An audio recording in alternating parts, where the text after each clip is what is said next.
Hello students, today we will study about human digestive system. अगर आपने हमारे channel को सब्सक्राइब नहीं किया है तो अभी चैनल को सब्सक्राइब कर दीजिए। उसके साथ में एक बेल आइकन को प्रेस कर दीजिए ताकि टाइम टू टाइम जो भी हम वीडियो अपलोड करेंगे आपको उसकी नोटिफिकेशन मिल जाए। So let us start this video. This topic is very important. Questions are usually asked in the examination from this topic. There are different steps involved in the nutrition in animals. The 5 main steps involved are ingestion, digestion, absorption, assimilation and ejection. Now we will study them one by one. So first is ingestion. What is ingestion? The process of taking food into the body is called ingestion.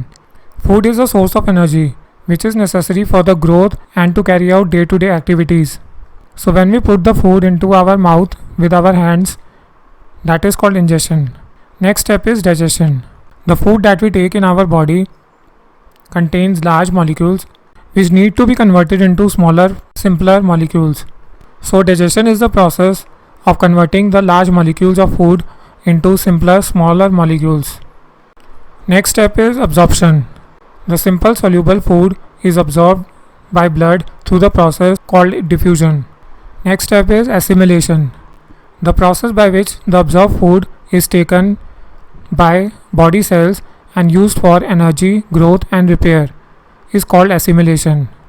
So the digested food is utilized for producing the energy and for the growth and the repairment of our body cells. And the last step is ejection. Now the food which is not digested by the body needs to be thrown out of the body. So the process of removing the waste food or the undigested food from the body, that is called ejection. You can understand the whole process through this flowchart. Let us discuss human digestive system in detail. The alimentary canal is basically a long tube extending from the mouth to the anus. The various organs of human digestive system are mouth, food pipe, stomach, small intestine, large intestine. The glands which are associated with the human digestive system are salivary gland, liver, pancreas, etc.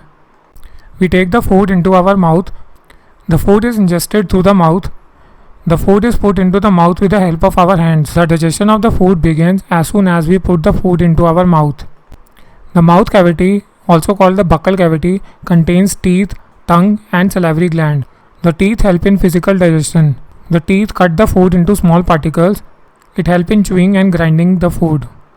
The salivary gland in our mouth produce saliva. Our tongue helps in mixing this saliva with the food. You must have observed when we eat the food, our mouth starts watering. This watering of mouth is due to the production of saliva by the salivary gland. The human saliva contains an enzyme called salivary amylase.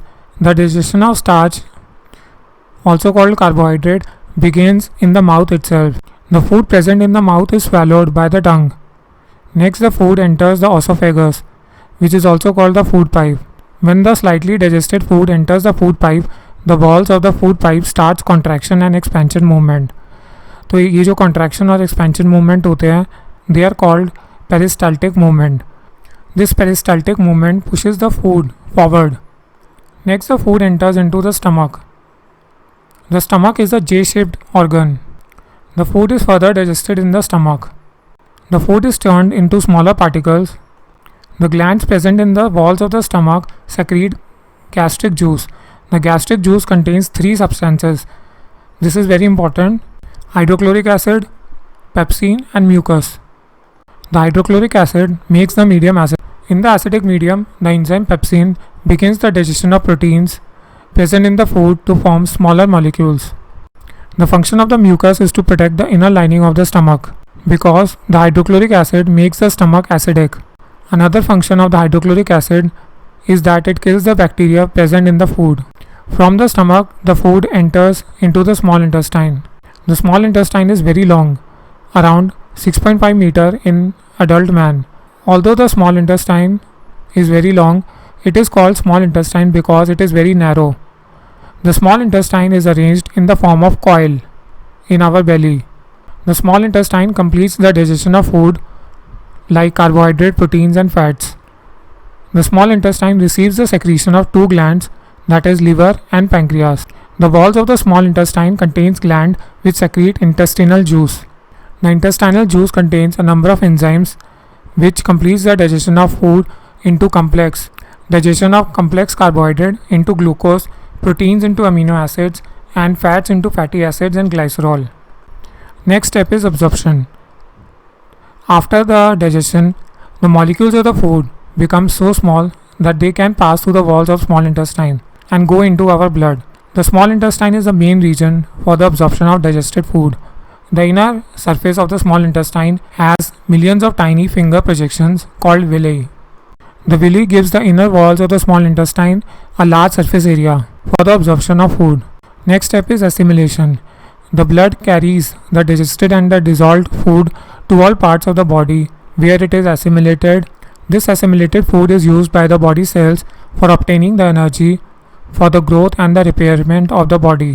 The last step is egestion. The food which is not digested by our body enters into the large intestine, which is a wider tube. The walls of the large intestine absorb most of the water and converts the food into solid form. The food is stored in the rectum for some time. Then this undigested food is passed or egested from our body through anus.